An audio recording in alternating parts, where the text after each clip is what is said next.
You're listening to the PT Pintcast, where smart people in healthcare come to make noise.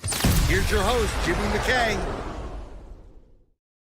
I'm pretty much just living live today here at Graham Sessions, atop APTA's headquarters, live streaming during Graham Sessions. And I'm telling people Graham Sessions is this annual event called the Cool Kids Lunch Table, super secret. But you know all these people. If you're rubbing elbows in the profession, you've met or heard of, or at least know asymmetrically through LinkedIn, a lot of these people. Alex Bendersky, been on the show a bunch of times. Is this how many Graham Sessions? My number one. This is your first one? It's my first one. I'm Grand Session Virgin. Really? This is great. We get purity. So my big picture question would be, what is something so far that's made you someone who thinks, writes, talks, acts in this profession? And we'll get to what you do. But what's something that surprised you or excited you? Let's go with positive first. I think the panel sessions, the panel structure is actually very good. It's a good format to get different voices. Multiple. But go topic-wise. Anything that either is on the docket for later today or tomorrow, or already that's made you go, okay, cool. The strength in numbers talk is definitely pertinent. There's a laws of scale that can't long lever arm. Yeah, the levers and the arms, the leverage. Talking about, and again, the rule the rule about Graham Sessions is you can't say who said what, right? We'll just talk about the idea, and the idea there is, can you find ways to connect with colleagues or other businesses without being bought formally, right? Sure. And then how can you use those economies of scale to get things that are better, either better, higher payment or lower cost? Sure. To those things. Think of the European Union, right? You retain your autonomy, you retain your borders, but you open them up so that you can have a collective bargaining, you can have collective currency. Like, just you use that as a narrative for physical therapy practice. So you keep your autonomy and agency, but you are able to share some of the risk, able to share your borders, able to share some of the common expenses. So it's logical. Like, certainly there's movement in the right direction, right? It's not the only organization that's uniting. And hopefully there's going to be more of a grassroots movement around the country to do this, but it's still a fractured ecosystem. Yeah. And so by majority, we either lose private practices because they sell, or we're losing because they close. Yeah. So, what is something? My second question: what is something that isn't on the docket that, as you were, you're the guy who reads the instructions? Is my guess on you? What's something that you were reading and going, why are we not talking about this? So I think the theme of strong, like diamonds under pressure. Right? That's the theme this year. Yeah. Like, I don't know if it's closely related to the actual topics that are being discussed. Like, I think it was just the theme. Yeah. It's a nice theme. It sounds good, and like it certainly gets the buy-in. It's like, yeah, we're hurting. Let's see how we can get better. But teaching resilience is a skill, and I think to teach resilience, you have to have topics that actually empower you. Yeah. To withstand some of the stress under pressure. And like, if you're going to turn this coal into a diamond, like, teach people how. Don't give them 10,000 years until you actually turn into that. So we forgot to add that it is pressure that turns coal into diamonds. It is also a long time. Yeah, for sure, right? It takes millennia. Like, and if you want to expedite the process, you have to have an external source. You have to have that pressure source from somewhere else. If you were to talk next year, what would you say this needs to be on the docket, idea-wise? No, it's a terrific question. I think next year on the docket, you need to have a greater voice of other professions that are represented here. You need digital health providers. That's interesting. To be present. Like, they are half of the economic equity in physical therapy is digital health, and they're not present. PTAs need to be here. PTAs are the troops on the ground. They're the ones delivering care. I don't see them represented in any panels. So if you're going to have someone delivering care for you, they should have voice. Yeah. PTAs, and I'm not the politics part of PT. I like the fact that some other people do it, but PTAs were just getting basic rights in APTA. Still working for basic for rights. Sure, right? So of course, there was like, why don't the PTAs show up? I'm like, would you? No, exactly. But how do you expect it economically to give them a bigger burden of delivery care process without giving them representation and giving them a voice? So I would love to see a broader representation. We can't maintain this exclusive PT only club. and still expect equity. Yeah. So. What's something that not a lot of people have on their bingo card right now as we record in January 2026 that will become a thing in the next 12 months? Like something that people are not going to see. We'll say most people aren't going to see coming in as issue. There's a lot of policy changes, law, and maybe they're like, well, I saw the law change, but I haven't felt that yet. What's something in the next 12 months that people are sleeping on that they're going to be affected by? So not to be a bearer of bad news, but your bread and butter of outpatient physical therapy business, your post-operative cases are going to start to disappear. Why is that? Your risk-based contracts, your hospitals become stakeholders in your risk. And when the hospital is a stakeholder in the risk, they will retain most of the delivery processes. So your mom and pop shop that is now taking care of your ACL high school population, which is great because it's like 6 months of guaranteed utilization. Once that disappears, what are you going to do to occupy your therapist time? So it's like you be aware of these models that are emerging. These are 10-year models. And the reason why they're 10-year models is they're not expected to be fully live until 2027, 2028, but they're here. So your team, your access, your wiser models, they're here. They're 10-year roadmap. They have a runway. And right now you're just taking off. So are you ready to deliver care? Are you ready to collect outcomes? Do you have the infrastructure? Do you have the technology? So yeah, I think that's all right. Well, someone who's like you said, I hate to be the bearer of bad news, but you were. What should someone be doing, reading? Look, where should they be skating to? Well, I think one positive effect of CMS is there's full transparency about. Right, they put it in writing. It's a lot of writing, but it's a lot of writing. But we live in a day and age where you have ChatGPT. You just right. Ask it to summarize it for you, and you become an educated consumer. I learned logical fallacies on the drive down here. I was like, I know they were a thing, but I'm like, teach this to me, then give me an example, then give me a multiple choice quiz. Absolutely, and I learned it in 2 hours. So it's democratization of information. It's like wild. We are living in an age where knowledge is democratized. It's free, almost free. You just have to be a smart consumer. So go to CMS website, download those documents, and ask ChatGPT to summarize them for you. Step 1. Step 2, look into your existing infrastructure. Are you ready? Create a checklist. Go through the same ChatGPT conversation and say, what do I need to do? Give me a checklist. Exactly. I run an outpatient physical therapy practice in Arkansas. What are my steps to participate in these risk-based models? Give me a checklist. Now you are an educated consumer. Now you're prepared, and then start checking off those boxes. The last part is really important too. Checking off the boxes. Oh, for sure. We always want the brochure. Give me the checklist. I now feel safe. You still need to act on it. Yeah, we need you to act on it. Or won't pay. You remember those days when dating was a thing, right? I remember that. I've been married for too long, so my memory is very faint. But if you wanted somebody to respond to your phone call, you have to make a phone call. So you have to be the one taking the initiative, and you have to be prepared. So if you're gonna want to future-proof yourself, then start acknowledging that where your shortcomings are and protect yourself from them. Yeah.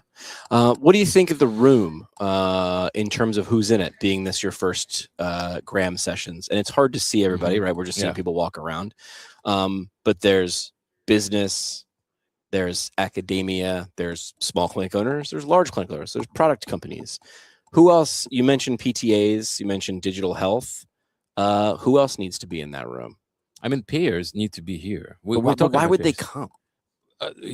So we're assuming that payers is a one homogeneous system, right? Like it's a heterogeneous system. There's parts of payer ecosystem. There's parts of their ecology that is interested in what we're doing. Really? They're just getting this information through secondary sources and tertiary sources. Why not be here? Why not extend the invitation? See who will come. We don't extend the invitation, right? That's what Lincoln would do. We're looking at the Lincoln Monument over there, right over the hill. That's what Lincoln would extend the invitation. There's no enemies here, right? Like we're looking at the same picture from different vantage points and expecting different results. It's not going to happen. So start the conversation. Start the conversation that's not haggling over prices, because that's already step 3. You're haggling over prices, but you haven't established ground truths. Like get them here to establish ground truths. Get somebody who has knowledge of payer sources. Right now we're talking about payer sources from a consumer side only. So what are you really getting an equal representation here? Yeah. The thing that frustrated me sometimes with people is we're very people-y. I came to my first Graham sessions was 10 years ago. And then I went back a year. So I did 2016, 2017, or 2018, whatever it was. And the problem was we were talking about the same thing the second time. And I'm I don't have patience. You and I are right Yeah. now in the hallway Mhm. while the talk is going on. Sure. You and I are like, got it. I'm going to be outside. I need to walk around. I need to touch some grass. Why do we fail to do that sometimes? Well, Jimmy, I've been a physical therapist for 23 years, and I'm reliving the same year for 23 years. You've done 23 1-year. I have done careers. 23 1-year careers. We've been talking about the value. We've been talking about identity. This is not a new conversation. It's funny because I come in and I go, this is all so new. And then 3, 6, 9 years later, I'm like, oh, same thing. Got it is the same thing. It's almost ridiculous how reproducible this is. And I fully expect in 2026, 2027, nothing changes when nothing changes. So, and we're in that same perpetual cycle of nothing changing. Yeah. So, and we have agents of change. So we have people calling for change, but just calling for change without Doesn't action. do anything. That's what it felt like. It felt like, what do we want? Change. When do we want it? Now. How will we get it? Someone else. Or I already did my part. I said what should be changed. But people are out there in clinics doing the maximizing thing. or satisfying, right? Like we want to maximize because ideally we want it all, right? But it's not a binary. It's a spectral thing. So you have to satisfy. So you have to accept suboptimal change, but change is going to come regardless whether you want it or not. You can just drive the direction of change to a certain degree. Yeah. Do you remember that Simpsons episode when Homer or the mayor was running for re-election, and he came in the balcony and he said, like, all right, people of Springfield, abortions for all, and people were like, boo. And then he's like, all right, people, never mind. Abortions for none. And they're like, boo. Right, abortions for some. Yeah. Right. Everything's mayonnaise. Yeah. Right. It is. You just expect, like, if you want to be the agent of change, you have to be the active ingredient. You have to drive energy into it. So I've got a social experiment going on that I thought would have some reaction, and it turned out having no reaction. Mm-hmm. I'll talk to you about it. What I needed to do was go further with this, and I will. So I dropped this in a Facebook group that are you in the Tony's Facebook group? No. Passion for I'll get you in there. It's meant to be a bunch of people looking to create content, alternative revenue streams for practice owners. What it's turned into, a bunch of people trying to solve problems different ways, which I like. Mm-hmm. Tony Maritato, my normal co-host on our live stream, he tries to solve a thing 1,000 different ways. Sure. Tony tries to fail as fast as possible, which is good. So I dropped this little social experiment I'm calling 99 Problems PT Edition. And the idea was we can't usually change the big thing first, right? Knock down the small domino, it'll lead to a second, third, right? Then you get bigger. So my thing was, this came from an idea. I saw a guy talking in his community about medium problems. Medium problems are, first we need to describe large and small problems. Small problems are, you come out of your house and someone just left a bag of trash there. I just throw it away. Like, I don't call the cops, right? It's just like, I'll solve it. It's stupid, it's rude, but I'll just solve it. Big problems are, someone drives a dump truck through City Hall. That's big. The government, like the town, is going to take care of that. The medium-sized problems are like, it's too big for one person, but not big enough to ever hit the number one list on the town. So he gave an example of how they solved medium problems, and he's like, I'm giving you an example that you should take to other places. So the medium example was, there were parts of the city infrastructure, like sidewalks in neighborhoods, that were just overgrown. It's not really big enough. It's not causing a fire. It's not causing a flood. So the town's not going to take care of it. But uncovering a sidewalk is like a pain in the ass for one person. So he's like, we got a group of 3 people, and the 3 people all brought a friend, and now it's 6. And then we did it. And while we were doing it, we shot a video, and then 10 people were like, where's your next one? Next thing you know, you got 30 people. So that was one problem. So the idea is, you've now got experience. You've got people who are like, that wasn't that hard. And there's more than one person. And now you've got cred. So this is one of the things he was talking about. The important aspects of what maybe talk about this was, now you're like, we solve problems. So the next time you go to solve a problem, you're like, I have a resume of problems solved. I solved this little one, then a bigger one, then a bigger one. So I said, could we take this to PT? What are the 99 problems? Let's rank them small to big. And then who wants to help me solve the smallest one? And we don't move on until we solve the smallest one. And then we solve the next biggest one. But along the way, we picked up 3 or 4 more people who were like, I'll solve that problem. And now you've got a team who are now skilled at problem solving. They have a variety of skill sets and experience.